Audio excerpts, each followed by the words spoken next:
Israel Hamas युद्ध के बीच रफा में जंग रोकने के लिए अमेरिकी राष्ट्रपति जो बाइडेन ने इजरायली पीएम बेंजामिन नेतन्याहू के सामने प्रस्ताव रख दिया है। इस प्रस्ताव में रफा में युद्ध रोकने के लिए 3 चरणों को पेश किया गया है और अब पीएम नेतन्याहू इस प्रस्ताव पर अपनी कैबिनेट में मंथन कर रहे हैं। लेकिन इधर रफा पर कोई निर्णायक फैसला लेने के लिए माथापच्ची चल रही है। वहीं दूसरी तरफ रफा में हमास के लड़ाके इजरायली सेना के ऊपर और ज्यादा कहर बरपा रहे हैं। दरअसल फिलिस्तीनी इस्लामिक जिहाद की सैन्य शाखा अल-कुद्स ने एक वीडियो जारी किया है जिसमें उसने कहा है कि जब जबालिया कैंप में इजरायली सेना घुस रही थी तो उस वक्त उनके ऊपर अभी तक का सबसे बड़ा और भीषण हमला किया गया है। दरअसल इस वीडियो में साफ दिख रहा है कि कैसे अल-कुद्स के लड़ाके ताबड़तोड़ तरीके से रॉकेट लॉन्चर से इजरायली सेना पर हमले कर रहे हैं और इसी वीडियो में दिख रहा है कि एक लड़ाका रॉकेट लॉन्चर लेकर आईडीएफ टैंक पर हमला कर देता है। इसके बाद कुछ लड़ाके कंधे पर रॉकेट लेकर हरियाली के बीच जाकर उसे फायर कर देते हैं।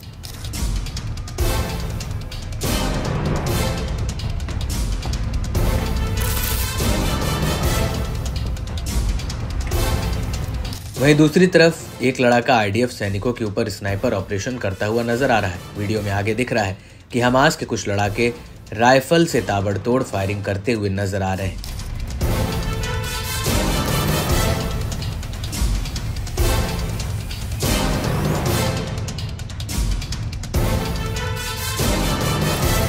इसके बाद अल-कुद्स के कुछ लड़ाके हरियाली के बीच छिपकर लॉन्चर में रॉकेट भरकर उन्हें दनादन फायर कर देते हैं। इसके बाद कुछ रॉकेट दिन के उजाले में फायर होते हुए दिख रहे हैं।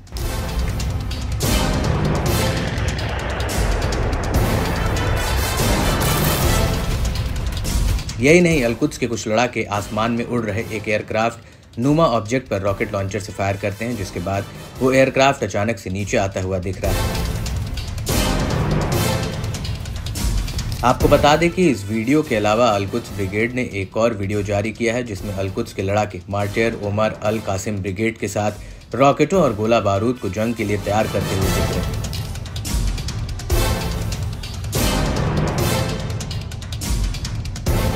इस वीडियो में दिख रहा है कि कैसे अल-कुद्स और उमर ब्रिगेड के लड़ाके बड़े बड़े रॉकेटों को हमले के लिए तैयार कर रहे हैं। इसके बाद इन रॉकेट्स को टाइमर लगाकर चेक भी किया जा रहा है।